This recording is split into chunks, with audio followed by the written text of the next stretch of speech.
Manuel Valls. Bonjour. Manuel Valls avait théorisé deux gauches irréconciliables. Interrogé ce matin sur son adversaire Benoît Hamon, il en fournit une belle illustration. Quand on propose 350 milliards d'euros, même à l'horizon d'un quinquennat, c'est irréaliste. Mais, et quand on bâtit, mais s'il gagne, vous allez le soutenir ou pas? Quand on bâtit le succès de sa campagne sur cette idée-là, alors on est en effet un marchand de sable, un marchand d'illusions, parce que ça va créer les désillusions.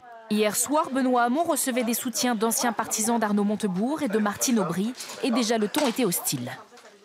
Comment vouloir rassembler si on commence par dénigrer avec des mots extrêmement durs, directement ou par le biais d'un certain nombre de ses soutiens, l'adversaire? J'aimerais savoir quel futur il propose aux Français.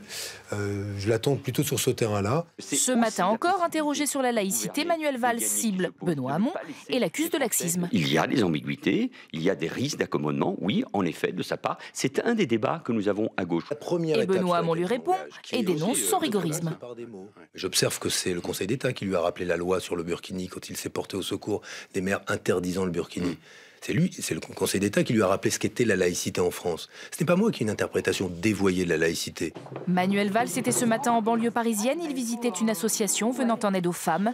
Benoît Hamon, lui, doit rencontrer l'entreprise Vivarte en début d'après-midi au siège de la CFDT. Le débat de demain s'annonce vif et c'est peut-être un euphémisme.